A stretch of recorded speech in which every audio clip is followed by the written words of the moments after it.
এই যে মা রশিদা বেগম, উনি বলছিল যে ওনার যে এই ছেলে আলিফ, সে যখন একদিনের তখনই তিনি তাকে দত্তক এনেছিলেন এবং পরবর্তীতে যখন তিনি বিষয়টা জানতে পারে যে আসলে আলিফ শারীরিকভাবে প্রতিবন্ধী, তারপরও কিন্তু তিনি একটা সুস্থ ছেলেকে যেভাবে মা আগলে রাখে, সে তার থেকেও বেশি যত্ন এবং মায়া ও ভালোবাসা দিয়ে কিন্তু এই শিশুটিকে উনি আগলে রেখেছেন।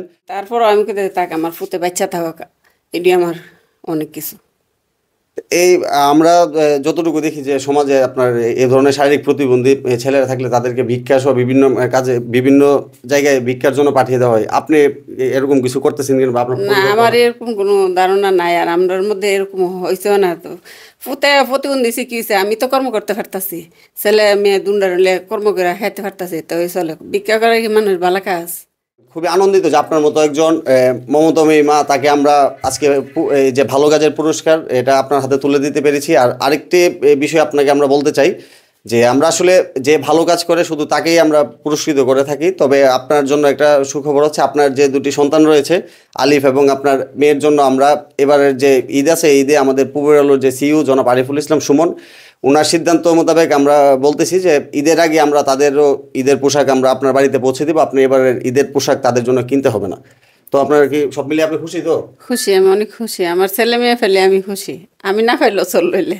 আসসালামু আলাইকুম। সৎকর্মের খোঁজে পূবের আলো সমাজে আলো ছড়িয়ে দিচ্ছে এমন আলোকিত মানুষদের খুঁজে বের করতেই আমাদের এই পথ চলা। আজকে এমনই একজন আদর্শ মাকে নিয়ে আপনাদের সামনে হাজির হয়েছি। তার নাম রশিদা বেগম। আপনারা দেখতে পাচ্ছেন যে আমার সামনে একটি মা তার দুটি সন্তান নিয়ে দাঁড়িয়ে আছে। তার ঠিকানা হচ্ছে ব্রাহ্মণবাড়িয়া জেলার সরাইল উপজেলার কালীকচ্ছ ইউনিয়নের নাথপাড়া এলাকায়। এই মা রশিদা বেগম এই ছোট্টবেলা থেকে তার যে শিশু, এখানে তার বড় ছেলে আপনি দেখতে পাচ্ছেন যে আলিফ, সেই শিশু আলিফকে ছোট্ট থেকে সে শারীরিক প্রতিবন্ধী জানার পরেও অতি কষ্টের সঙ্গে সে লালন পালন করে যাচ্ছে। আর সবথেকে বড় যে বিষয়টা হচ্ছে, এই আলিফের বাবা এই পৃথিবীতে জীবিত নেই, আরও বেশ কয়েক বছর আগেই তিনি মারা গেছেন। তারপরেও কিন্তু এই রশিদা বেগম অতি কষ্ট করে দুটি সন্তানকে লালন পালন করছে এবং তাদেরকে এই ছোট মেয়েরা যেহেতু শারীরিকভাবে সুস্থ আছে তাকে পড়াশোনার ব্যবস্থা করেছে। আর শিশু আলিফের বিষয়ে যে বিষয়টা আপনাদের সকলের উদ্দেশ্যে বলতে চাই যে আমরা যখন সমাজে দেখি বা আমাদের চারিপাশে যখন আমরা লক্ষ্য করি যে একটু শারীরিকভাবে একটু প্রতিবন্ধী হলেই কিন্তু ভিক্ষাবৃত্তি সহ বিভিন্ন কাজে এই ছেলে মেয়েদের লাগিয়ে দেওয়া হচ্ছে। কিন্তু এই রশিদা বেগম কিন্তু ভিন্ন। এখন পর্যন্ত ওনার ছেলেকে উনি এই ধরনের কোনো ভিক্ষাবৃত্তি কাজে জড়িত করছে না। উনি অতি কষ্ট করে হলেও তার সন্তান দুটোকে সম্মানের সাথে বড় করার চেষ্টা করছে। তো আজকে আমরা ওনার সাথে কথা বলবো এবং এই আলিফ সহ ওনার পরিবারের সম্পর্কে জানার চেষ্টা করব।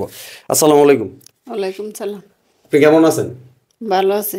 এই যে শিশু আলিফ আপনার ছেলে, সে তো শারীরিকভাবে প্রতিবন্ধী, এটা কি ছোট্টবেলা থেকেই না পরবর্তীতে হয়েছে?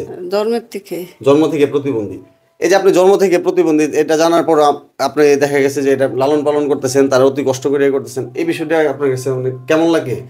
আমার কাছে ভালোই লাগতেছে, আল্লাহ আমার জিফত দিছিল না, তাও দিছে, যেমন কষ্ট করে মানুষ করতে পারিনি। আপনারা শুনছিলেন যে এই যে মা রশিদা বেগম, উনি বলছিল যে ওনার যে এই ছেলে আলিফ, সে যখন একদিনের তখনই তিনি তাকে দত্তক এনেছিলেন এবং পরবর্তীতে যখন তিনি বিষয়টা জানতে পারে যে আসলে আলিফ শারীরিকভাবে প্রতিবন্ধী, তারপরও কিন্তু তিনি একটা সুস্থ ছেলেকে যেভাবে মা আগলে রাখে, সে তার থেকেও বেশি যত্ন এবং মায়া ও ভালোবাসা দিয়ে কিন্তু এই শিশুটিকে উনি আগলে রেখেছেন।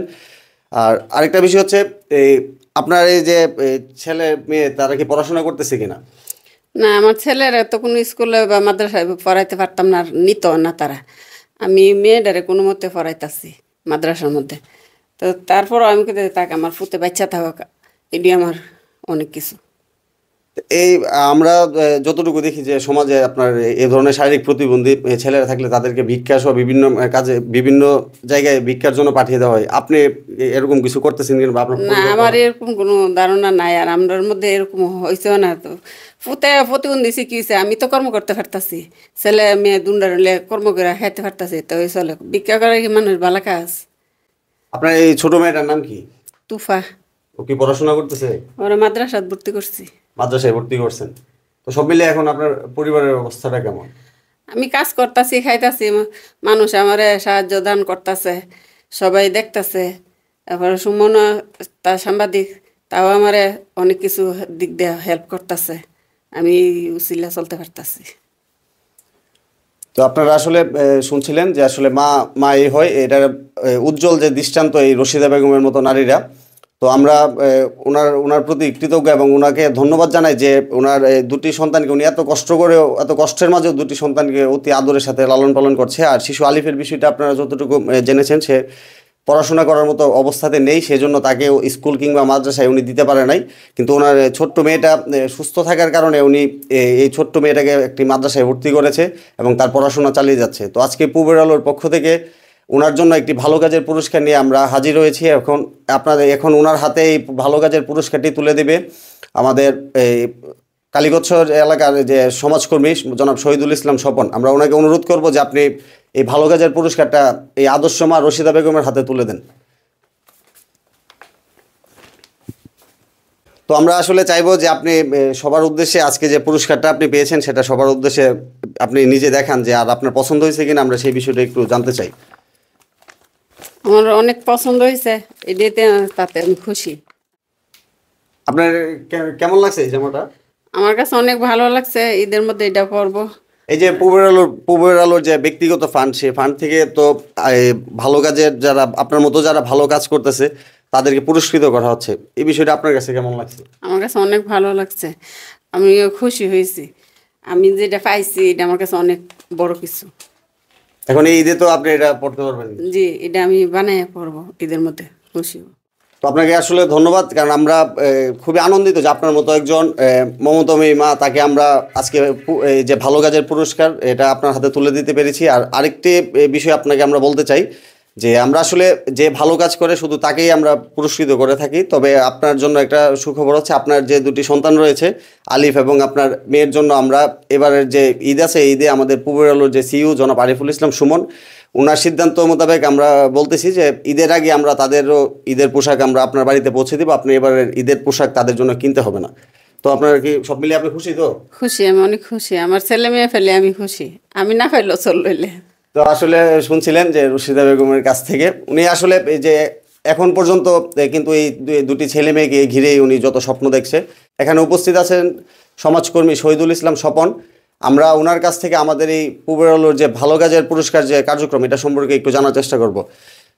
আপনি যদি ছোট্ট করে আমাদের যে কার্যক্রম সম্পর্কে কিছু বলতেন, আপনার কাছে কেমন লাগছে বিষয়টা? খুব ভালো লাগছে।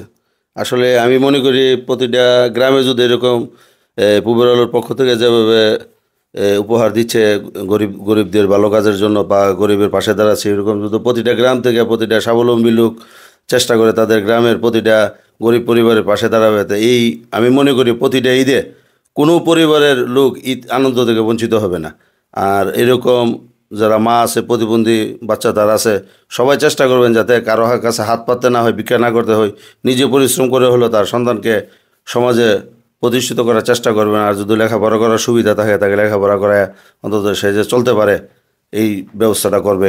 আর পূবের আলো যে আয়োজনগুলো করছে, আমি মনে করি এটা সমাজে একটা বৃহত্তর কাজ করছে, এরকম যাতে আরও 10 জন করার জন্য আহ্বান করছি। এই বলে শেষ করলাম। আসসালামু আলাইকুম। আপনাকে ধন্যবাদ। আর সর্বশেষ সকলের উদ্দেশ্যে আমরা একটা কথাই বলতে চাই যে পূবের আলোর যে ভালো কাজের পুরস্কার কার্যক্রম এটা চলছে এবং আগামীতেও চলমান থাকবে।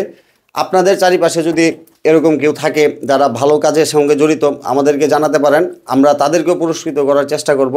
আর সবথেকে বড় কথা হচ্ছে মানুষের জন্য, যারা সমাজ এবং দেশের জন্য কাজ করে, মানুষের জন্য কাজ করে, তাদেরকে উৎসাহিত করা এবং বেশি বেশি করে ভালো কাজের যে একটা গতি সেটাকে বাড়িয়ে দেওয়ার লক্ষ্যেই আমাদের এই কার্যক্রম। সবাই আমাদের জন্য দোয়া করবেন। সবাই ভালো থাকবেন। আসসালামু আলাইকুম।